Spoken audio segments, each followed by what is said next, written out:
How old are you, Scott? Yeah. Can you guys hear me in the back or no? Speak into the mic. Yeah. There you go. Yeah, use it. No. Alright, I'm really nervous, so Can you hold it? You're fine. I don't want to use this, do I have to? Dude, Yeah, it's please, us, Danny. Danny. Think Hey, about it. don't worry about it. It's just us. We love you. Dude, you pulled your pants down in front of us before. We're talking.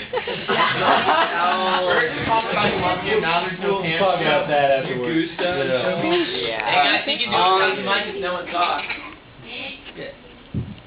think it's gonna be alright. I think it's okay. I think it's fun. Yeah. Alright, go ahead. Okay. I was never really what you'd call like a good kid. Like, sure, I'd get in trouble here and there, but like I stayed away from drugs and stuff.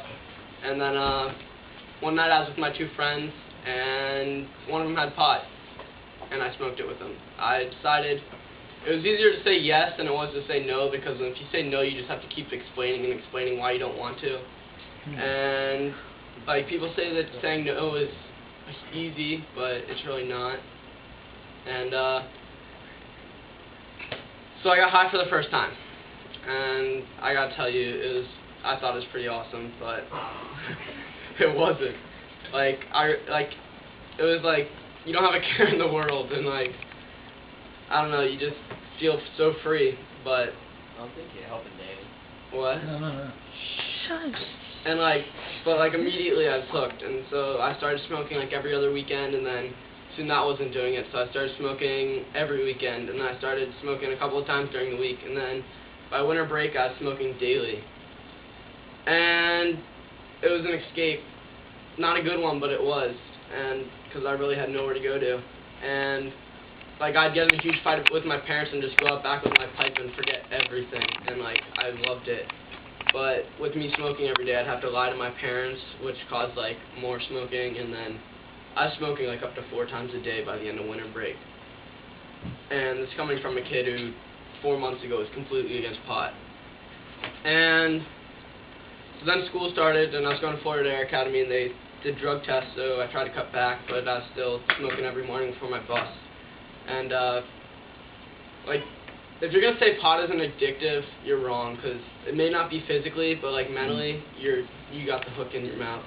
Like, imagine just being able to leave everything behind and just go to like another planet. And so like in February, my 2 best friends were caught smoking, and they both quit, but I couldn't stop. I was, like I said, I was dragged down with it, and I'd spend a ton of money each week to buy it, and I'd borrow money just to buy it, and I don't know, I was just going through so much money, and my parents were like, where are you going with all this money? And actually they stopped giving me money for a while, because they thought that's what I was doing. And so, around March, I came to probably one of the biggest reality checks of my life. I got expelled for possession. And I realized what this drug was doing to me is ruining my life. Like, I don't know, when you run away from your problems, when it finally catches up to you, it's like 1,000 times worse. It just all hits you at once, and it sucks. And so I went like a month without smoking, and then 4/20 came up, April 20th, and I decided to smoke because like it's a holiday for stoners, and I know it sounds stupid, but I don't know, but it only took one time for me to get hooked again. And I was back to smoking every day before school. I made friends with a dealer, and I used to smoke with him for free, and I thought it was perfect, but it really wasn't. With me hanging around him, I started getting into stuff like coke and ecstasy and meth, and the stuff called salvia, which is like street legal.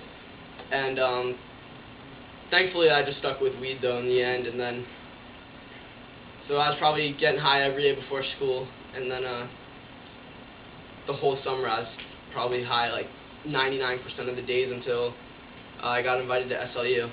And I owe my life to Jonathan for taking me, because he took a huge risk on me to take me. And at SLU I found Jesus Christ, and I quit smoking and drinking, and then I did something really hard. I cut contact with all my old friends who smoked completely, and it was really hard for me.